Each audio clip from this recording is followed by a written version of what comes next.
Did you want to learn which is the right way how to use ACES for color management inside Davinci Resolve in order to be able to work in a way that studios like Netflix, HBO, or Disney require you to do?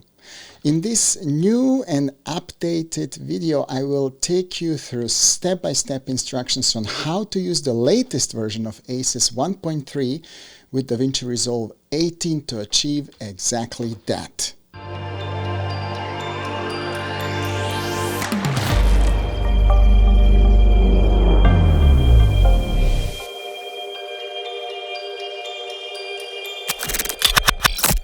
Welcome to this tutorial where I will be showing you how to correctly configure and use ACES 1.3 with Davinci Resolve 18.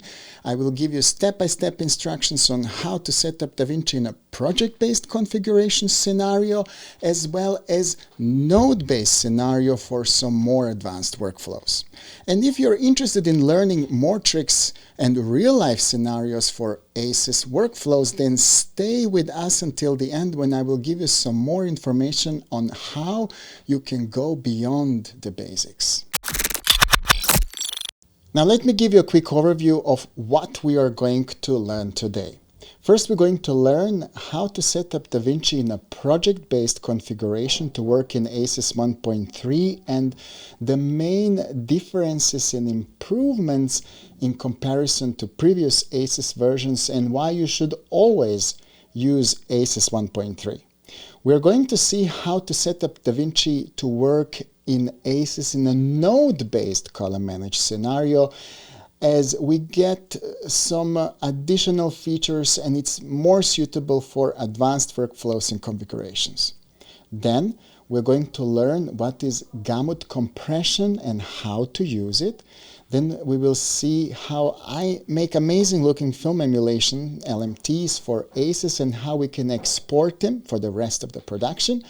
And then we will learn how to deliver ACES CG backplates for visual effects or ACES 2065 backplates for visual effects. And finally, we will see how the VFX round tripping works. So let's dive in.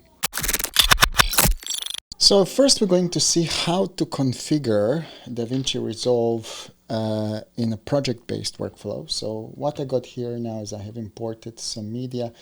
The camera A is ARRI camera and camera B is red camera. And this is actually one of the reasons why we like to use ACES, because this color management allows us to match cameras so they look closer to one another. So first I'm going to go into settings. And then I'm going to say, okay, I want to work in ACES CCT. This is the version of ACES that we are using for color grading. And then I'd like you to set your ACES to be version 1.3, right? And then I never choose ACES input transform here. I basically always leave it, you know, without any input transform, and then I use clips themselves and set the input transforms on clips. I find it to be a little bit better way of working.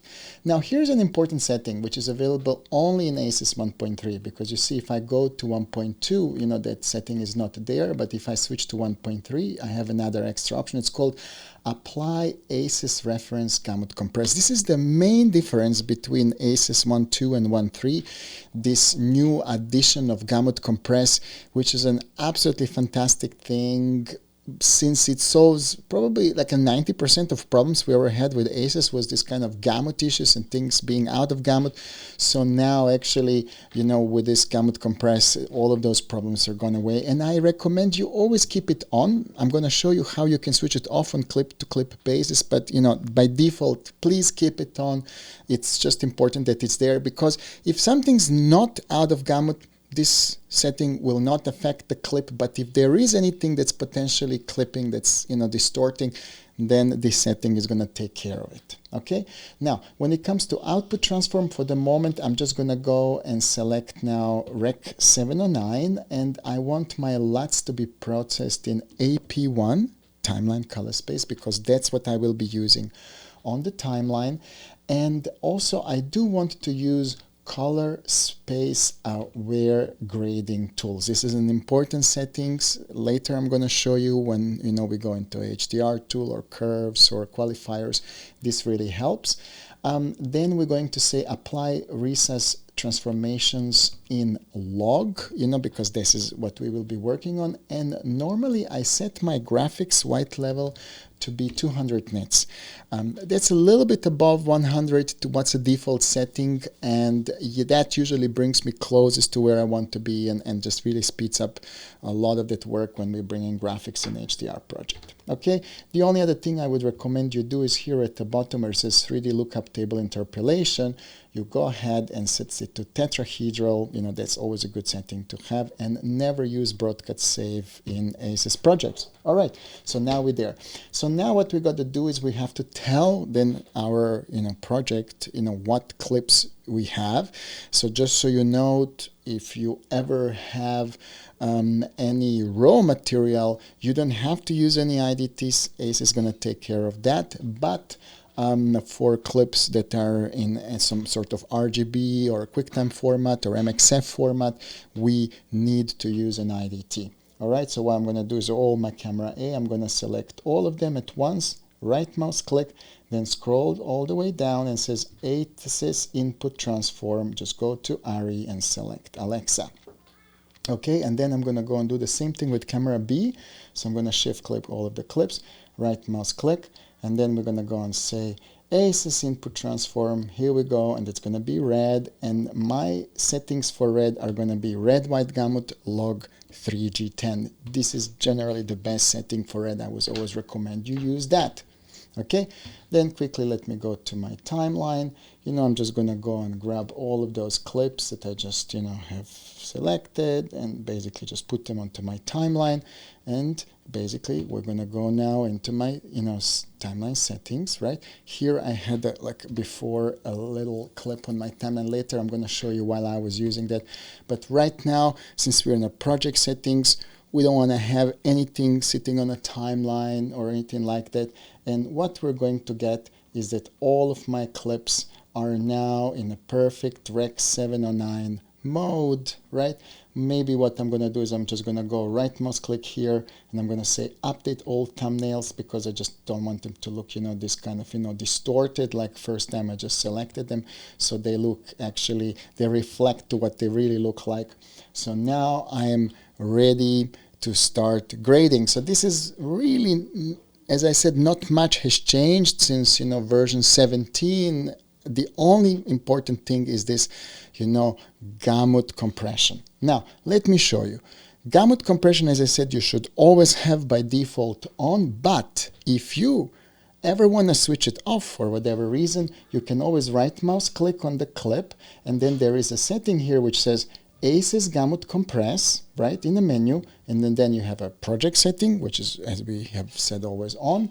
I can switch it off, or I can then decide, no, I want to force it in case in my project is switched on, I can switch it on, right? But as you can see, because these clips have got nothing that is out of gamut, this particular setting makes absolutely no difference. So I'm just going to go and show you that actually nothing really happens. But I want to now show you really what this setting does. So let me go quickly and create quickly a new timeline. Okay. And in that timeline, I'm going to put a clip that actually has a problem that, is out of gamut. All right. So let's do that. So here is this clip. It's shot with Sony FX9. I'm gonna then right mouse click on this clip, and I'm just gonna go and say, hey, ACES input transform for this clip, it's going to be Sony, and this is gonna be an S-Log3 as gamut 3.cine. There we go. So if I now just go and switch to my vectorscope, let me just remove my camera, you'll see that actually here, it is, very strong color, but it looks like actually, not clipped. Now what I'm going to do is I'm going to switch off gamut compression. So I'm going to right mouse click, and I'm going to say gamut compress, and I'm going to select none. Okay, so check out now what happened. You see this kind of, strong line, and you can see the clipping. And also if you look at our image, it shows clearly signs of distortion. This is what out of gamut clips look like when imported in ACES with these negative values. And this is why I urge you that you should always use version 1.3 and always have this ACES reference compress always on. Okay, by the way, if you're ever in doubt, you have something on your timeline and you're in doubt, hey, why is this looking so strange? Is this something to do with my settings or anything like that? The quickest way how to find out, again, you just right mouse click on a clip, and then here you have a setting which says bypass color management, right? And you just click on that, and quickly you're going to be able to see your raw clip. That basically that's just whatever is recorded, with the camera, with no color management applied to it. And as you can tell, there is absolutely no distortion actually in the capture of the clip, but that happens once we go and we apply, IDT. That's usually where it happens. So now if I go and, disable bypass, you can tell, all right, it looks like a strong color, but because I have a gamut compress, everything looks absolutely fine. Okay. Now I'm going to show you how to configure Davinci Resolve to work in ACES in a node-based workflow. Sometimes we like to work in nodes because it gives us a little bit more flexibility. So let me show you how to do that. First thing I'm going to do is I'm going to switch off my ACES CT as a color science, and I'm going to go to Davinci YRGB. So I'm just going to go and do that. And then Davinci is going to ask me, hey, what is your timeline color space? So I'm going to go and select my timeline color space to be ACES AP1, and then I'm going to go and select my gamma to be ACES CCT, and in my case at the moment I'm going to be outputting and adjust to Rec 709, so I'm just going to go and select Rec 709 and my gamma 2.4. So these are the settings that I select when I'm not color managing, when I'm going to be using nodes for color management. Okay. Now, it's just for your information, these timeline color space and output color space settings, they are purely there for metadata purposes, nothing else. So they won't affect your imager. They will just tell Davinci to how I will be using color management on timeline in the nodes so that it can calculate, all the little things that we need to do correctly. So now let's do this now. I'm going to go and press save. But actually, I want to go back to my original timeline, right? And here I am, and everything actually is looking back as log, right? Because, I don't have any color management applied to it. And now I'm going to build ACES color management using nodes. Okay, so how do we do that? So the first node, it is going to be an IDT node.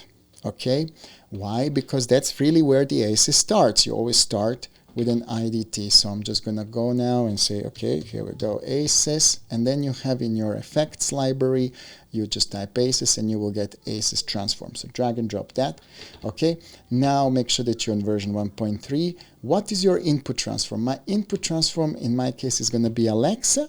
Okay, and my output transform is going to be, I'm going to scroll all the way down, and it's going to say ACES CCT CSC. This stands for color space conversion. So now I have converted that my output is in ACES CCT. So I have now put this clip into ACES CCT. Right?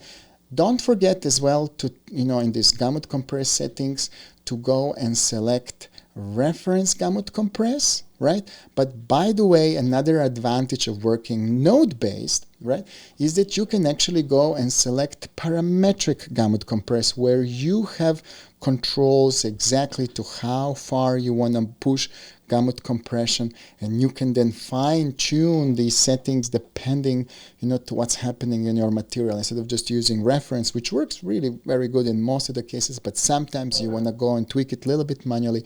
You have ability to do so when you work in node-based. Okay, all right. So don't forget to switch it on.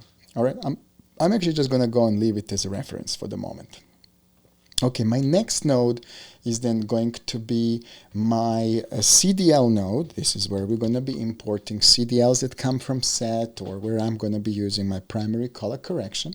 Then the next node that I'm going to do is going to be my LMT node, right? This is where the showlet's going to come.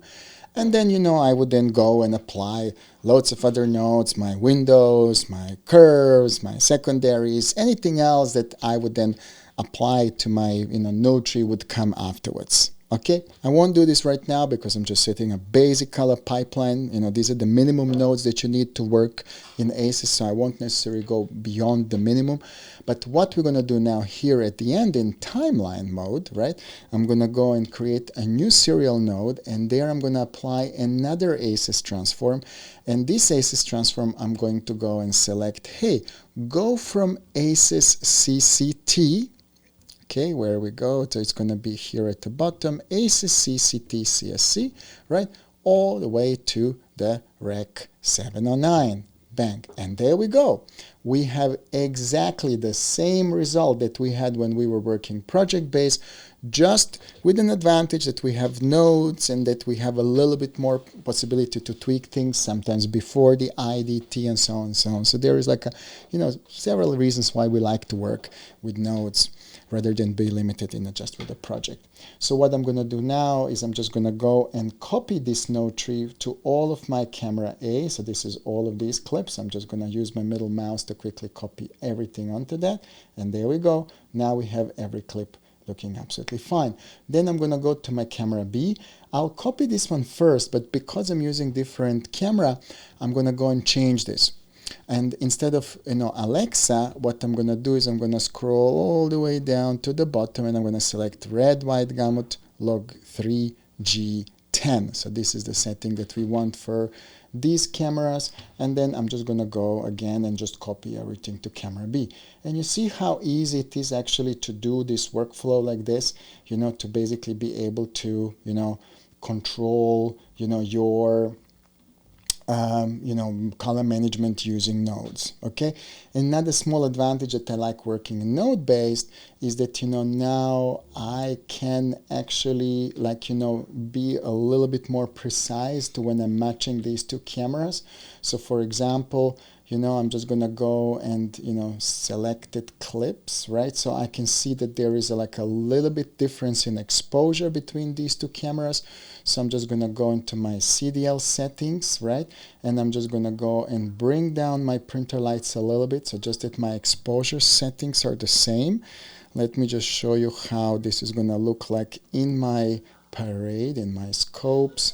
You know, I'm really trying to have these levels, you know, very much the same or similar, and this is looking pretty good actually. You see I brought them, you know, for about, you know, 4 points, so this is looking pretty good.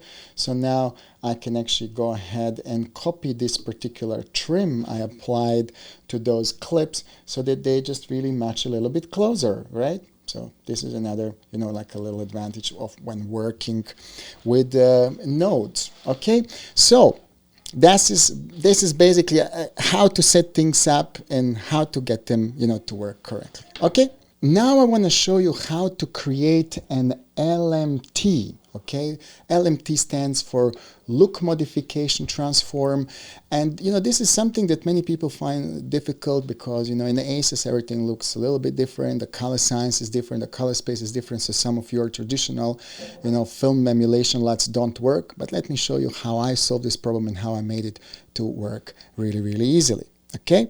All right, so let me show you how to do that. So for that purpose, what I'm going to do, let me maybe go to, you know, one of these clips. Let's say maybe, you know, something like this clip, right? Why not? All right, so what I'm going to do is I'm going to go and I'm going to load a plugin called Look Designer. Okay, so what I do with the Look Designer, I put it onto the LMT node, right? And I tell it to be ACES CCT on input profile and ACES CCT on output profile, because effectively what we want is we want to apply the look in ACES CCT, so we don't want to do any color space conversion. So you see when I switch it on and off, nothing happens, and that's exactly what it needs to happen, right? I only want to apply film emulation LUT in ACES. right? So what I do now is I'm going to scroll all the way here to the kind of bottom, and I'm going to say, well, let me just quickly just make like a print profile. So I'm going to say my contrast option is going to be Kodak 2383, and my print stock is also going to be Kodak 2383, right? So straight away you can see it starts looking actually as a proper, you know, Kodak print. And then what I really love doing is I like to go into this post-processing, and I like to enable post-processing in FPE mode. That stands for film print emulation. And then I'm just going to go and increase the film print emulation setting to about 50-60%. What it really does is kind of limits the gamut of the output of your original camera, you know, gamut, and puts it into the color space that we normally have had when we were scanning film. So it just looks a little bit more realistic. As you can tell, like now it feels more like film. I could now go and apply some negative profiles, for example. You know, I could go and say, all right, I don't know, give me a negative stock, for example, from Agfa. Right, that looks really nice. You know, I can also go and use some of my subtractive color space and just, you know, increase that a little bit. That looks absolutely beautiful, like just a little cyan added to it, right? And I can then also just, you know, bring back a little bit the exposure by using push and pull. And look, you know, very, very quickly, I have just developed, you know, look that, you know, goes, you know, well, you know, beyond, you know, to what just ACES, you know, standard RRT and ODT looks like. This looks much more filmic. So this is the way how I like to very quickly and conveniently create absolutely awesome looking LMTs for ACES that give me amazing film stock emulation looks. And then if I ever need to export this LMT, let's say for visual effects or for Onset workflow, well, all I have to do is just press this button here in the Look Designer, which says Export 65-point LUT, right? Or 33-point LUT, depending, you know, to what the application that you need to export it to is going to support. So I just click on this button, and actually, you know, Look Designer is going to already help me, and it's going to rename it ACES CCT LUT for Kodak 2383 with Agfa XTR negative. So it gives you full description, so you know exactly what is it used for, you know, what kind of color spaces it's, and so on and so on and so on. So just go and click and save, and there you go. You're going to have a 65-point cube that's going to give you full film emulation inside an ACES. So now that we have covered the basic setup, whether using node-based or project-based workflow and how to do LMTs, one of the most common requests and reasons exactly why we're using ACES is to be able to work very well with visual effects vendors who actually need you to supply them backplates in ACES format. So let's go and see how to do that. So what I'm going to do next is I'm going to go to my timeline. And in the timeline, I'm going to go and say, all right, I need to now deliver a backplate to visual effects company in a ACES CG format. And the reason why we're using CG for visual effects is because it's linear. And visual effects companies prefer files in linear format simply because a lot of image processing and CG rendering is happening in linear, and that's kind of the way how they work. So, you know, that's absolutely easy to do. So what you do now is instead of the output transfer that says Rec 709, what you do is you click on it, you scroll all the way down, and you say ACES CG CSC, and you click on that. So now what I'm doing is I'm rendering an ACES CG file. So let me actually just quickly go and do that. So I'm just going to go and say ACES CG backplate. And a very important thing you want to do is you want to then render it using EXR format and use RGB half. That stands for, you know, half float, 16-bit, and zip compression. This is really important because if you select any other format apart from EXR, you're not going to be able to export the full range of the linear file that you need. So really, this is the only file format that works for ACES Exchange. at least with Davinci Resolve. And what I'm going to do is I'm just going to go and select here a mark in and mark out. So I don't want to actually render everything. I just want to render, this one clip, so just like this. It looks really strange here on the screen, but this is just because it doesn't have any gamma applied. Don't worry. Actually, what we're going to do is we're just going to go and render it. Okay. Now let me show you what's going to happen. So now that we have rendered it, go back to your color, go back to your timeline, and bring it back from CG to 709. So basically what we want is you want to just work in 709 again, so everything looks correct. Okay, now I'm going to go back into my media, and then in my test folder where I rendered this particular file, here it is. So it's called ACES CG Backplate. I'm going to bring it in. Okay, and it does look a little bit strange to begin with, but don't worry, we're going to go and fix this, and it's very shortly. So I'm going to go now and just apply this file at the end of my timeline, okay? And I'm going to now tell it, okay, hey, what you need to be is you need to be basically converted from ACES CG to ACES CCT. So let's do this. I'm going to again put my ACES transform node. So my input transform is going to be ACES, where is it? All the way at the bottom somewhere. Here we go. ACES CG, right? And I want to output it to ACES CCT. All right, so let's go ACES CCT because that's what we're grading on. And there we go. Look, it looks 100% identical to what we have had on our timeline. And that's the advantage of working with ACES, that we can actually render files out and bring it back in without any loss, no gamma shifts, issues, and anything like that that we sometimes get when we use QuickTime workflows with visual effects and all sorts of stuff like this. So this is really, really wonderful way of working. Also, another thing that can happen to you is that you need to also deliver a linear ACES or ACES 2065, the big ACES. Okay, so let me show you as well how to do that. So I'm going to go back to the same clip. Okay, and then I'm going to go and say, hey, instead of my output transform 709, what I'm going to do now is I'm going to go and say no output transform, right? No output transform, because effectively when there is no output transform, that means we are in ACES, okay, the big ACES. Okay, so what I'm going to do now is I'm going to go back to my deliver. I'm going to go and call it ACES backplate, okay? Again, use the same setting, EXR, RGB half with zip compression, because the files with zip compression are a little bit smaller, and visual effects, can play them back better. They don't need like a full real-time playback. Actually, I find that Davinci now is playing these files as well, really well in real time. Back in the day, sometimes we would have had the real-time playback options with the zip compression. Now, this is all working actually much, much better. Okay, so what am I going to do now is I'm just going to go and say add to render queue. Right, I'm going to go and render this file. Okay, so now it's rendered it in ACES format. No output transform means it's ACES. Okay, let me bring it back in. So I'm just going to go now and refresh this particular folder. There we go. This is my ACES backplate. Let's go and put it all the way at the end of my timeline. Okay, so this is kind of going to come here. This is my ACES backplate, okay? And now all we have to do, right, is we have to then apply an ACES transform, okay?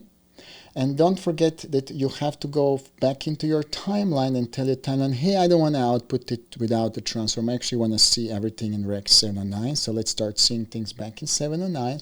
It's going to look super strange because it's like a 16-bit linear. And what you want to do is you want to say, hey, no input transform. That means I'm using ACES, and my output transform now needs to be ACES CCT, right? So ACES CCT, and bang, check it out. We have, again, completely identical file.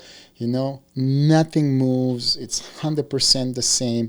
So this is a second way for you how to export files and how to bring them back in for round tripping with visual effects. So I hope you liked this tutorial. It gave you like a very quick overview to, how you can set yourself up, not just inside the project, but also using nodes that, we like sometimes for advanced workflows.